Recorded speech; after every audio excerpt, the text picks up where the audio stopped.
છે અમદાવાદથી જ આ ખબર આવી રહી છે। અમદાવાદમાં ચોરીની ઘટના સીસીટીવીમાં કેદ થઈ છે।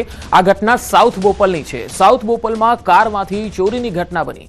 બે અજાણ્યા લોકોએ કારમાંથી બેગની ચોરી કરી। આ તસવીરોમાં તમે જોઈ શકો છો, જેમાં બે શખ્સો કારમાંથી કાચ તોડી અને બેગની ચોરી કરી જાય છે। ગણતરીની જ સેકન્ડોમાં કારના કાચ તોડી અને આ ચોરો અહીંથી ફરાર થઈ જાય છે।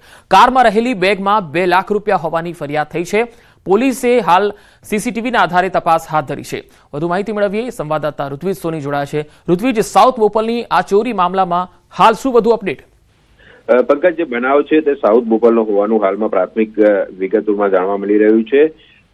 જે ગાડી પાર્ક થઈ હતી અને બે અજાણ્યા શખ્સો આવે છે અને સેકન્ડોની અંદર જ તે કારનો કાચ તોડીને રૂપિયા 2 લાખ ભરેલી બેગ છે તે લઈને ફરાર થઈ જાય છે। સમગ્ર ઘટના સીસીટીવી કેમેરામાં પણ કેદ થઈ છે અને આ સીસીટીવીના આધારે હાલમાં પોલીસ દ્વારા વધુ તપાસ શરૂ કરવામાં આવી છે અને અગાઉ જે આ પ્રકારે ચોરી કરતી જે એમો ધરાવતી ગેંગ છે તેની પણ પોલીસ દ્વારા તપાસ કરવામાં આવી છે। એટલે ખૂબ જ ગંભીર બાબત કહી શકાય કે જે કાર પાર્ક થયેલી હતી અને એમાંથી માત્ર સેકન્ડોની અંદર જે તસ્કરો છે તે ચોરી કરીને ફરાર થઈ ગયા છે।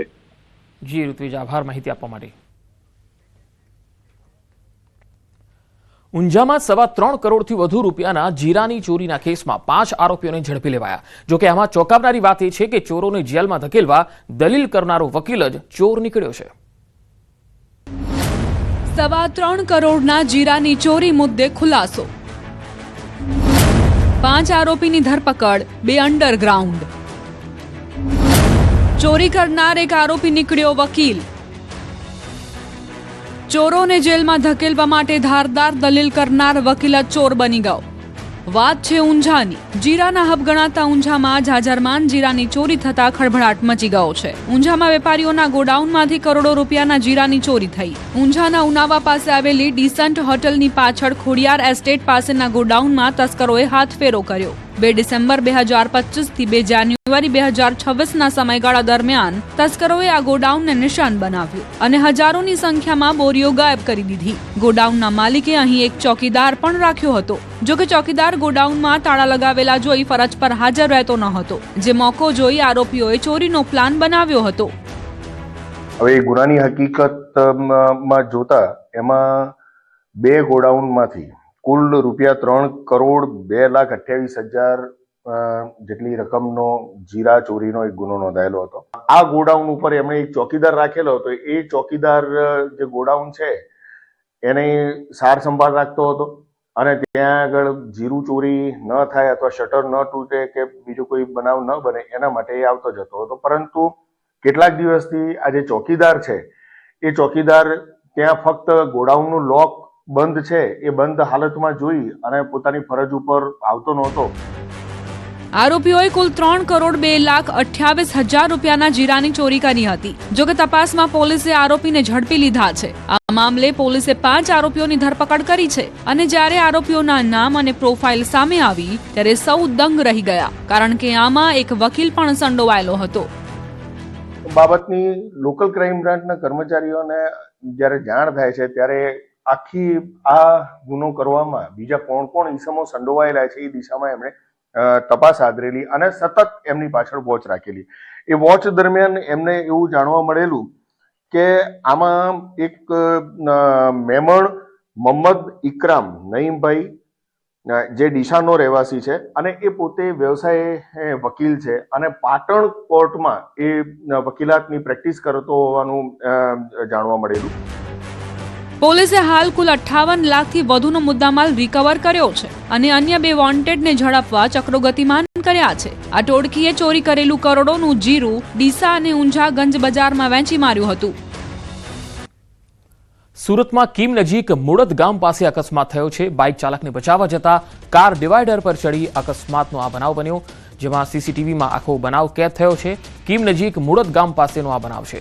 બાઇક ચાલક કટમાંથી ક્રોસ થઈ રહ્યો હતો, જો કે કાર ચાલકની સતર્કતાને લઈ મોટી જાનહાનિ ટળી છે। ફરી એકવાર આ દ્રશ્યો તમે જોઈ શકો છો, જે સીસીટીવીના દ્રશ્યો છે। અહીંયા બાઇક ચાલકને બચાવવા ગયો અને કાર ડિવાઈડર પર ચડી ગઈ। અકસ્માતનો આ બનાવ સીસીટીવીમાં કેદ। કીમ નજીક મુળદ ગામ પાસેનો આ બનાવ છે। બાઇક ચાલક કટમાંથી ક્રોસ થઈ રહ્યો હતો અને એ વખતે કાર ચાલક તેને બચાવવા ગયો, જો કે તેની સતર્કતાને લઈ મોટી જાનહાનિ અહીંયા ટળી ગઈ।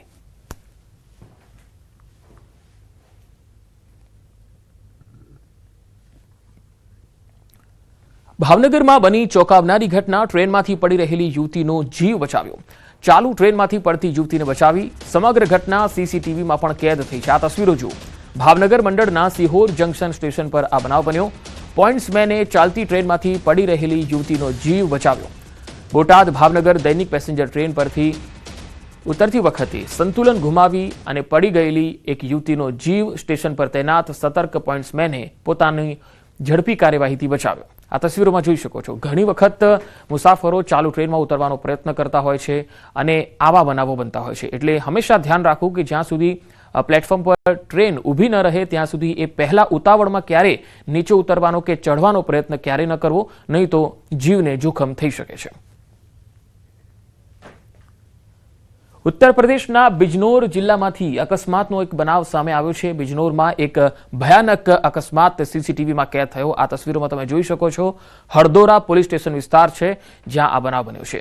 જાલુ માર્ગ પર એક ઝડપી કાર બાઇક સવાર બે લોકોને ટક્કર મારે છે અને આ ટક્કર એટલી ભયાનક હતી કે બાઇક સવાર ઊંચે ઉછળીને રોડ પર પટકાયો હતો. આ અકસ્માતમાં બાઇક સવાર કાકા ભત્રીજાના સ્થળ પર જ મૃત્યુ થઈ ગયા. અકસ્માત બાદ બેકાબુ કાર નજીકના એક મકાન સાથે અથડાઈ ગઈ. કાર ચાલક ઘટના સ્થળેથી ફરાર થઈ ગયો. આ સમગ્ર ઘટના નજીકમાં લાગેલા સીસીટીવી કેમેરામાં કેદ થઈ છે.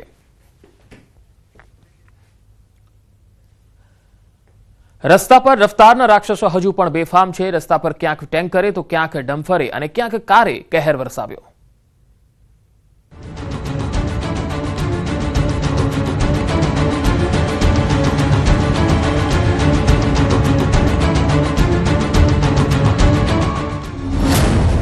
ઠેર ઠેર રફતારનો કહેર.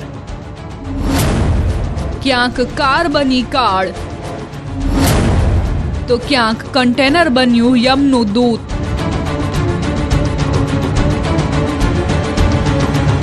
વલસાડમાં એક વ્યક્તિનું અકસ્માતે એવું મોત આવ્યું જેવું કોઈએ સપનામાં પણ નહીં વિચાર્યું હોય. વલસાડના પારડી નેશનલ હાઈવે 48 પર એક અકસ્માત સર્જાયો, જેમાં એક કન્ટેનરના ચાલકે કાબુ ગુમાવતા કન્ટેનર રસ્તાની સાઈડમાં બનાવેલા એક ઝૂંપડા પર પડ્યું, જેમાં જમી રહેલો એક વ્યક્તિ દબાઈ ગયો અને તેનું ઘટના સ્થળે જ કમકમાટી ભર્યું મોત થયું.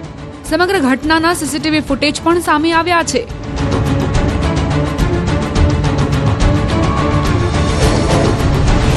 જેમાં જોઈ શકાય છે કે કન્ટેનર રસ્તા પરથી પૂરપાટ ઝડપે જઈ રહ્યું છે ત્યારે જ તેનું સંતુલન બગડે છે અને કન્ટેનર પલટી જાય છે. ઘટનાના પગલે અફરાતફરી મચી ગઈ હતી. બીજી તરફ પોલીસને જાણ થતા પોલીસની ટીમ પણ તાત્કાલિક ઘટના સ્થળે પહોંચી ગઈ હતી અને કન્ટેનરને ક્રેનની મદદથી હટાવ્યું હતું. ઘટના 2 ફેબ્રુઆરીની હોવાનો દાવો છે, જેના સીસીટીવી હવે વાયરલ થઈ રહ્યા છે. હિંમતનગરમાં ડમ્પર ચાલકે 8 જેટલા વાહનોને અડફેટે લીધા. ઘટના હિંમતનગરના કરણપુર પાટિયા નજીકની છે. ડમ્પરે રોડ ક્રોસ કરી સામેની બાજુ રોડ પર પાર્ક કરેલા 8 જેટલા વાહનોને ટક્કર મારી હતી. સદનસીબે આ દુર્ઘટનામાં કોઈ જાનહાનિ નથી થઈ, પરંતુ 2 લોકો ઈજાગ્રસ્ત થયા છે. સાથે જ કેટલીક મોંઘી દાટ કાર તો કેટલીક ઇકો કારને મોટું નુકસાન થયું છે. દ્રશ્યોમાં જોઈ શકાય છે કે કેટલીક કાર ડિવાઈડર પર ચડી ગઈ છે, જ્યારે કેટલીક કારના આગળના ભાગનો કચરઘાણ વળી ગયો છે. આરોપ છે કે 68 બારેસી પ્રણામી વણકર સમાજના સમૂહ લગ્નનું આયોજન હતું. સમૂહ લગ્નમાં હાજર લોકોએ રસ્તા પર આડેધડ વાહનો પાર્ક કર્યા હતા. દુર્ઘટનાના પગલે લાંબો ટ્રાફિક જામ સર્જાયો હતો. બીજી તરફ બનાવની જાણ થતા પોલીસની ટીમ તાત્કાલિક ઘટના સ્થળે પહોંચી હતી અને ટ્રાફિક ક્લિયર કરાવ્યો હતો. આ તરફ ગીર સોમનાથના કોડીનારના બાવાના પીપળવા ગામે એક છકડો રિક્ષા પલટી ગઈ. સોમનાથ ઉના હાઈવે પર રિક્ષા રસ્તો ક્રોસ કરતી વખતે પલટી ગઈ હતી. અકસ્માતની ઘટનાના સીસીટીવી ફૂટેજ સામે આવ્યા છે. દ્રશ્યોમાં જોઈ શકાય છે કે એક છકડો રિક્ષા બંધ પડતા બીજી છકડો રિક્ષાથી ટોઈંગ કરવામાં આવી રહી હતી. આ સમયે રસ્તો ક્રોસ કરતી વખતે અચાનક દોરડા વડે બાંધેલી રિક્ષા પલટી ગઈ હતી. રિક્ષા પલટી મારતા રિક્ષાની સાથે ડ્રાઈવર પણ ફંગોળાયો હતો. જોકે સદનસીબે મોટી દુર્ઘટના ટળી હતી.